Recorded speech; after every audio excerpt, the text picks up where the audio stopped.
Okay, let's unpack this. Welcome to our deep dive into, well, a topic many of us observe every single year, Father's Day. It's marked on calendars, but maybe we don't know the really fascinating story behind it. Absolutely. And we've dug into the sources you sent over a really insightful report covering the origins, the traditions, and importantly, the evolving meaning of this holiday.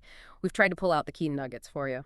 Right, so our mission today is exploring how this day actually came about, why its journey was so, well, different from Mother's Day, and how the whole idea of celebrating fatherhood is shifting today based on your material. Yeah, it's a story with some unexpected twists. Let's just jump right in and explore the roots, the beginnings of this celebration. Okay, so your sources show the concept really popped up in the early 20th century. hmm And it was pretty directly inspired by Mother's Day getting established, right? It wasn't like totally separate. Exactly. It kind of grew out of that. And the most widely recognized story, the one highlighted in your material, focuses on Sonora Smart Dodd. She was in Spokane, Washington. Ah, yes. Sonora Smart Dodd. So in 1909, she's listening to a Mother's Day sermon, and it hits her, fathers deserve recognition too, especially her own dad. And her father, William Jackson Smart, he sounds like quite the figure, a Civil War veteran. Yeah, and after his wife died, he raised 6 children, all by himself. Wow, 6 kids. So Dodd really admired that sacrifice, his strength, and she wanted a day to honor him. The first celebration she pulled together was right there in Spokane, June 19th, 1910. And June 19th. That was significant. She picked June because it was her father's birthday month. Made it personal. Okay. But your sources also mentioned there was an earlier attempt, one that didn't quite catch on. That's right, yeah. Back in Fairmont, West Virginia, July 5th, 1908. Grace Golden Clayton.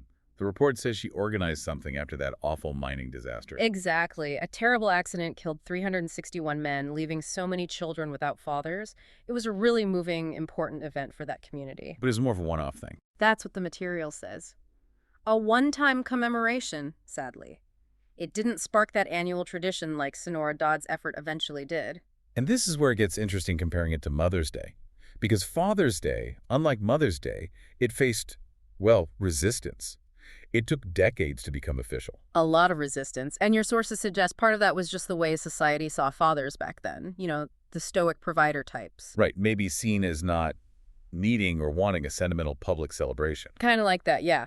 And there was also some cynicism, people thinking it was just a commercial ploy trying to copy Mother's Day. That makes sense. Public emotion, especially for men, wasn't quite the same then. So how did it finally get national recognition against that backdrop? Well, despite that initial pushback, the idea didn't die. Grassroots efforts kept it going through the 1920s and beyond. And your sources mentioned some big names gave it a nod along the way, like presidents. Yeah, President Woodrow Wilson endorsed it back in 1916. Then President Calvin Coolidge supported it in 1924, even told states they should observe it. But still, it wasn't quite the nationwide holiday we know today. Not yet. No. And here's a fascinating bit from your material. During the Great Depression, guess who really started pushing it? Retailers and advertisers. Ah, the commercial angle again. Exactly. They saw how well Mother's Day did commercially and thought, well, let's promote Father's Day to sell ties, socks, tools, that kind of stuff. So kind of unexpectedly, that commercial push actually helped keep the idea visible during really tough economic times. It really did. And then World War II added another layer. Promoting Father's Day became a way to honor the troops overseas. Right, connecting fatherhood with patriotism and national service. Precisely, built on that idea. And then finally, after all those years of campaigning, the last step came in 1972. With President Nixon. Yep, President Richard Nixon signed the official proclamation. Made Father's Day a permanent national holiday, third Sunday in June. That's when it was truly locked in for the U.S. So that third Sunday in June is familiar to many of us, US, Canada, UK, India. But your sources show it's not the same everywhere, right? There are lots of global variation. Oh, definitely. It's really interesting how different cultures celebrate it. For example, down in Australia and New Zealand. They do it later in the year? First Sunday of September. Okay. And then there are Catholic countries, Spain, Portugal, Italy. They link it to religion. That's right. March 19th, St. Joseph's Day, honoring St. Joseph, Jesus' foster father. And Germany has a particularly unique take mentioned in your sources, Vatertag. Huh, yes. Vatertag, or Christi Himmelfahrt. Ascension Day, 40 days after Easter. And apparently it often involves men going on hiking trips. Sometimes with wagons full of beer. That's what the report says. Definitely a distinct tradition there. Certainly sounds different from brunch and Thailand. Thailand celebrates on December 5th. That's the birthday of the late King Bhumibol Adulyadej. And traditionally, people give can of flowers. It's amazing how varied it is, but the core idea. The core theme of gratitude, of honoring dads or father figures, that seems pretty consistent across the board, despite the dates and customs. Yeah, absolutely. So let's fast forward to today. What does a modern Father's Day look like, according to your sources? A mix of old and new. Pretty much. Family meals are still huge: brunch, barbecues, dinners, that's very central, and gifts, of course. And so the ties and gadgets. Those are still around, yeah. But your report notes a growing trend towards, like, experiences or personalized gifts. Think tickets to a game or something handmade or maybe a subscription box. So the commercial side is still strong, but maybe shifting a bit. Definitely still significant, yeah, partly because of that history we talked about. And then you have the classic cards, the personal notes. Right, the heartfelt stuff, drawings from kids, poems maybe, Yeah. often the most treasured things. Exactly. And your sources also emphasize that for a lot of dads, just spending quality time together, fishing, watching sports, working on a hobby that's valued more than any, material thing. That makes sense. Now, what about the digital age? Social media must play a role now. Oh, absolutely. Your sources highlight that. It's become a big part of it. People sharing photos, messages, public tributes online to their fathers or father figures. Including celebrities, right? Yeah. Your report mentions someone like Hailey Bieber maybe posting about her dad, Stephen Baldwin, or potentially her husband, Justin Bieber, if he becomes a dad. Right, using platforms like Instagram and these public displays, they kind of personalize the holiday on a larger scale, but also amplify the whole message globally. It connects people through that shared feeling of appreciation.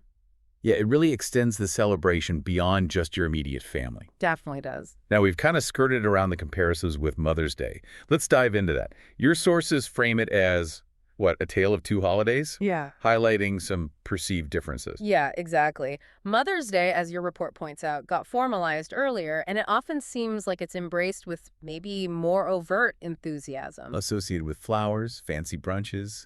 Right. And its history is really tied to recognizing those nurturing roles pushed by figures like Anna Jarvis. Whereas Father's Day, historically, has felt a bit more understated. Yeah, more understated. Even though gifts are common, the overall feeling sometimes seems less openly emotional, or maybe less commercially saturated, although, as we know, commerce was key to its survival. And your sources connect this difference back to those historical gender expectations. They really do. That traditional image of the father as the stoic provider, maybe emotionally distant, that stereotype actively slowed down the holiday's acceptance for decades. It's such a contrast to how quickly a day honoring nurturing roles assigned to mothers, was embraced. It really tells a story about how views on gender roles have changed over the last 100 years or so. Absolutely. It's a fascinating insight. But your sources also really stress that today's celebrations reflect a big shift, a broader recognition of the, multifaceted role fathers play now.